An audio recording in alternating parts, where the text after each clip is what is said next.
after 2 people were killed and 2 others injured in package explosions over the past 10 days. Authorities want the public to alert 911 about any unexpected parcels they encounter. While acclaimed author, poet, theater critic, and beloved college professor John Igo left a rich personal legacy when he died in August of 2016, his death also left behind the seeds of a bitter family fight over his $1 million estate, including land near the University of Texas at San Antonio.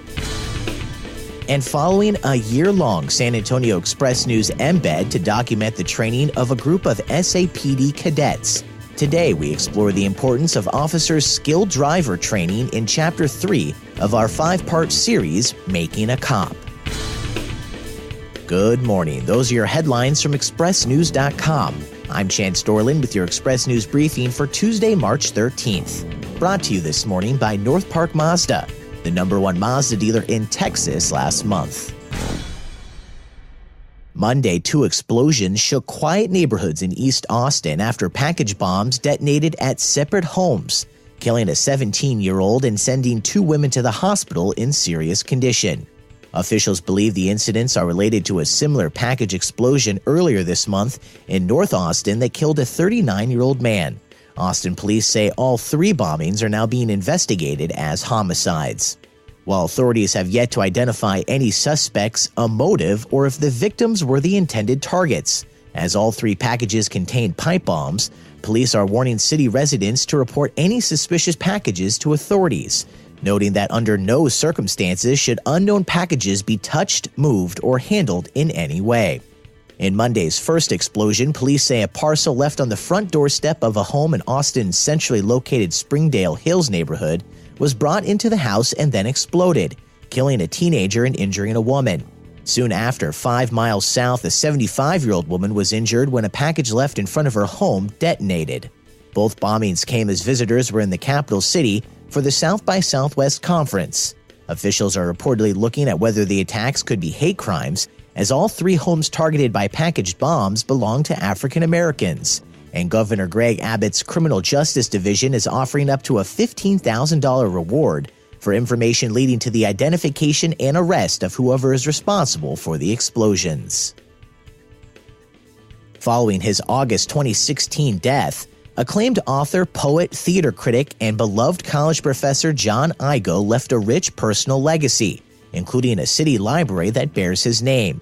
But the death of the 47-year San Antonio College professor also left behind the seeds of a bitter family fight over an estate worth at least $1 million, including land near the University of Texas at San Antonio.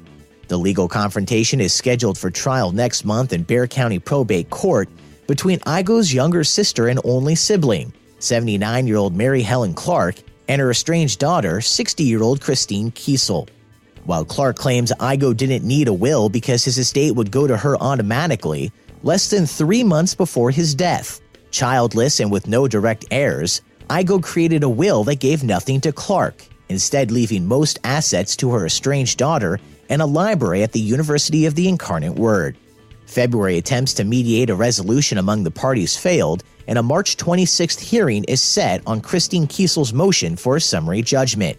If denied, the case is set for a trial on April 9th.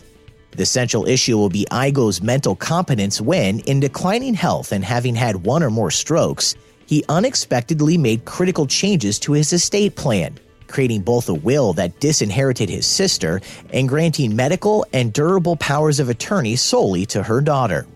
Family members say the late San Antonio College professor was afflicted with dementia at the time of the change, with medical records allegedly detailing episodes of disorientation and hearing voices. In her pending motion for a summary judgment, Christine Kiesel claims she was Igo's closest niece, and that it was his wish to retain San Antonio lawyer Carol Birch, who specializes in elder care, to prepare his will and make other changes.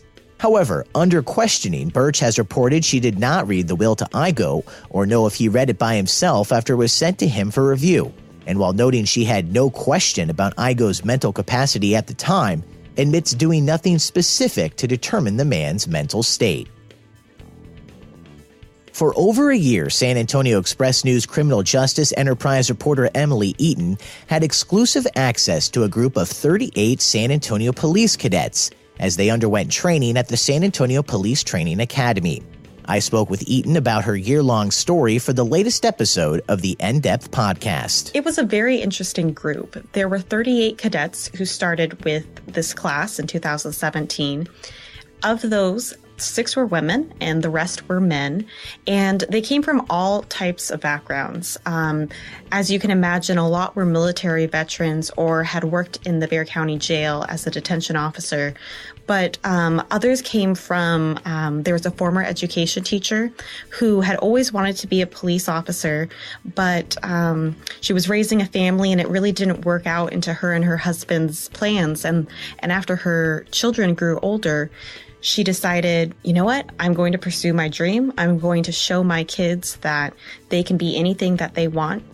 And also in the group, there was a physical trainer, a police dispatcher, and a former Whole Foods manager from Siberia. Our 35-minute In-Depth podcast conversation is available for free download at expressnews.com/podcasts.